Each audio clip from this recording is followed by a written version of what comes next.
number of residents did ask about crime. What are your efforts right now or in terms of addressing crime in Burien? I think public safety is the number one issue that we need to be talking about in our communities to make sure that people feel safe living in their homes, walking around in the communities, being in the schools, or going to the grocery store. I am pleased that I am endorsed by the police department. I attended the Community Police Academy recently to learn, this year I attended, and I was able to learn a lot about how the police are working within the community. We have a really great police department here. Burien Police Department does a really good job, even though they are very understaffed. They really care about the community, and so I support those efforts that they're doing to keep our community safer, and I want to create policies that will help support that safety within our community. Do you have any specifics about the policies to kind of give more context?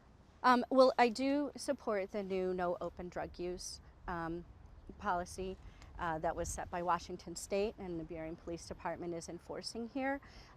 They've also been able to do some big kind of drug busts as well. But I also think that we need to be prosecuting for things like shoplifting and should I keep going? Wait.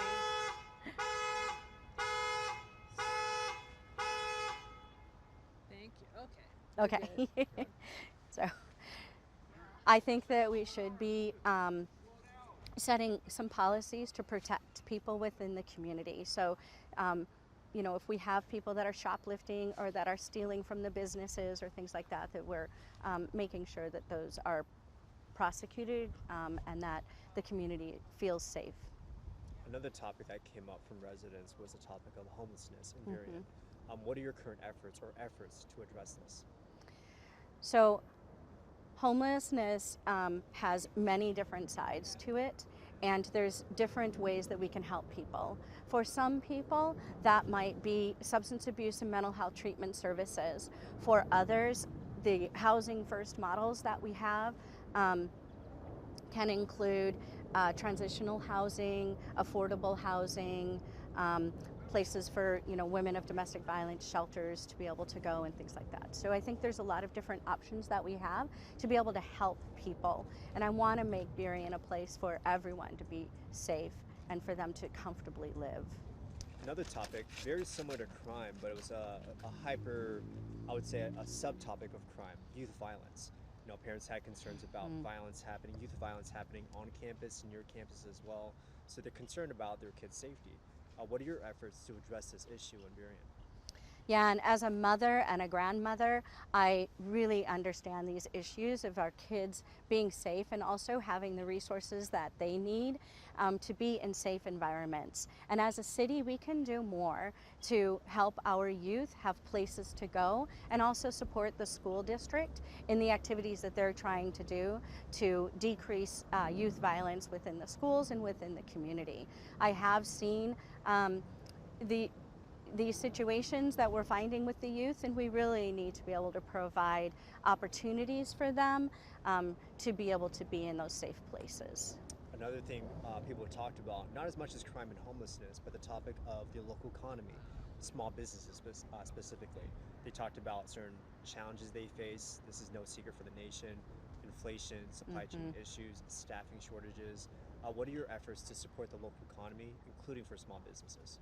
Yeah, so I currently serve on the Burien Business and Economic Development Partnership. I've been on it for 4 years, and I've been able to communicate and work with all of the small businesses that are here in Burien. Burien's kind of built on its small businesses, and we really need to continue to take activities to support that. So part of that was I participated on the BEDP with creating the storefront repair program, so people whose windows were getting broken and doors being busted open, that they had financial assistance with that. Also with the COVID funding, that continues today. We continue with AARP funding for small businesses, so we just gave out $5,000 grants to the small businesses, and I participated in developing the language for those grants. And I think that we can continue to provide technical support, which I support. I'm also on the board of directors for the Seattle Southside Chamber of Commerce, and they have been doing some fantastic work, as well as Discover Burien, with technical grants for small businesses. We need to continue to support their success so that they can continue to grow and thrive within Burien. Without our small businesses and all of these great shops that we have here throughout Burien, we just wouldn't have the same kind of livable community. And I'm really interested in a livable and safe Burien. A couple more questions under respect for time. One resident did ask on the topic, just slipped my mind. Oh yeah, did ask about the topic of housing. Talking about sometimes it's the cost of living is a little expensive, specifically for housing as well. And he was having a tough time paying off his mortgage. Another person talked about rent nearby as well. What are your efforts to address this issue? Yeah, and I just spoke on Monday in favor of Mary's Place. It's a shelter, a women's shelter here, but they're also working collaboratively with Mercy Housing on the same property that they are expanding the shelter. They are now building, I believe it's around 100 plus units of apartments that will be 60% AMI and below. So I support affordable housing options. We've had additional affordable housing units coming in through Thrive and Habitat for Humanity, as well as some others. This new building, Connect Burien, that came up has a 30% of the units have to be for low-income housing.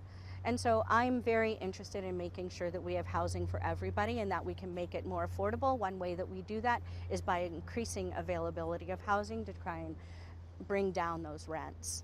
And hopefully, once we get past this inflation and the higher interest rates, hopefully we'll see those interest rates come down and some of those housing prices as well. Last question. The question is, why should voters select you? I'm a nonprofit consultant, and I have been working to create I've created in my career over 200 nonprofit organizations, and with that comes the leadership and the collaboration that is necessary to work on City Council. So I'll be able to bring those skills of healthy communication and professionalism to the City Council, and I look forward to doing that. I really do support policies on crime and public safety and resolving homelessness within our community and supporting the small businesses. So I look forward to doing that once I'm on City Council.